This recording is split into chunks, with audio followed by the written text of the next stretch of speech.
Vince Goodwill, Yahoo Sports. Coach, I drew the short straw today, so I'm going to ask any update on Tyler, his availability. Has he passed any contact tests? I'm not that irascible, am I? And Ramona and I are in a great place. Yes. I was not talking about Ramona. I think that's where you got one more in you, sometimes Coach. people read me wrong. So we're talking about Hero, huh? No new update. He's doing another contact workout today. I probably won't have anything for you tomorrow morning. Oh, we don't have a shoot around. Yeah. So we're going to go with the same song tomorrow. Probably. Yeah. Somebody else draw that next draw. Right here in the front. Hello, Coach. Deniz Aksoy from Sport TV Turkey. Today, Novak Djokovic, after he won the French Open and in 23rd record, he won the title. He said, believe it and create it. That's what I've done. So as Miami Heat, you guys believed it. You believed during the playoffs, the conference finals, and then right now, how do you create it?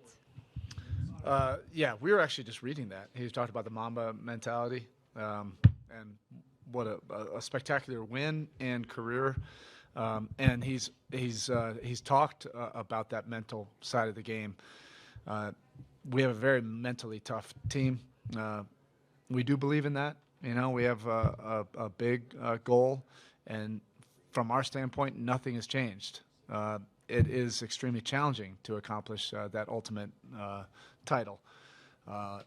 We have a very stubborn and defiant group, and I think it's good to have a little bit of defiance from time to time. All the way in the back, Dan. Dan Devine, Yahoo Sports. Coach, I know the three-point arc has been a bellwether in this series, and as the series have gone on, the number of open threes you guys have gotten have decreased a little bit. I'm just wondering what you feel about the process the offense has been generating as opposed to the results. How do you feel about the execution of it? Yeah, we need to do a better job just overall, with our offense, some of the details and how we can shift their defense. They definitely made an adjustment to try to stay at home on our three-point shooters. It's not the first time we have faced that. I think that's a great compliment to them and how important they are to our offense.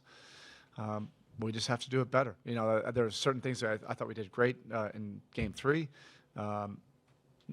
And then there was different things we did great in Game 4. Well, we just need to put it all together. And it might not be perfect, but put more things together that are in our strength zones, even against what they're trying to get accomplished. That's what the deal is. They're trying to take away certain things. We're trying to get to certain things. How can you get to it, and how can you get on your terms? On the right, third row. Hey, Coach. Sebastian Hernandez for Hispanic Sports Media. A few days ago, Jamal Crawford said that Nikola Jokic, he's so good that he's not even playing against Miami Heat players. He's playing against Spoelstra. What do you think about that words, and what's your perspective about that? Look at me. I look ridiculous. I'm not out there playing.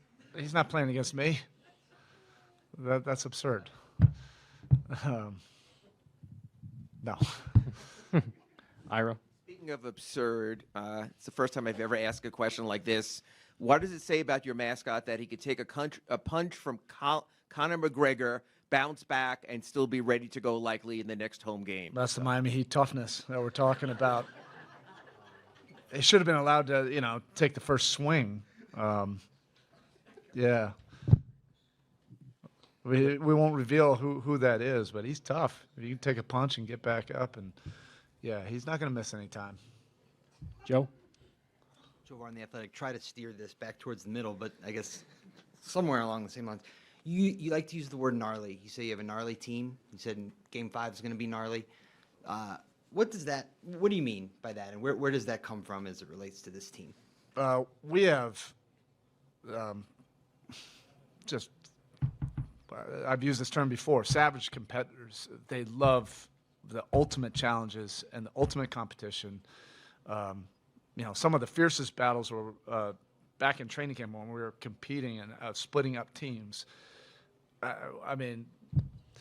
We could barely get through those full contact practices without everybody screaming at each other, yelling at the coaches that are officiating, arguing about the scores. It's that level of intensity when they're playing and competing for a score. love playing in these kind of environments, you know, where the crowd's going to be great, you know, tomorrow. Everybody's counting us out. We're used to that. But ultimately, it has to be decided between those four lines. The crowd's not going to decide it. The narratives aren't going to decide it. Whatever the analytics are about 3-1, that ain't going to decide it. It's going to be decided between those four lines, whose game can get to whose game and ultimately win at the end. That's what our guys love. That's what we're looking forward to it. Last question in third row. Coach Tomer Zarli from Clutch Points. The other day after the game, you said, you know, let the players feel how they feel. They probably shouldn't sleep. How did the players, you know, take the game, the flight, and getting here? And what was that range of emotion like getting him to? Yeah, by the time we got on the flight, everybody was great. We get to compete in this kind of game, you know, tomorrow night. Everybody's looking forward to that. If you're a real competitor, that you want this. You want the feeling that you have, you know, today, tomorrow, leading up to the game, how you feel, you know, in your heart and your stomach when that ball gets tipped up. Yeah, we've had setbacks. That's part of the playoffs. Tough losses. You know, our group has shown a resilience to bounce back and show that defiance time and time again. Thank you, Coach. All right, thank you.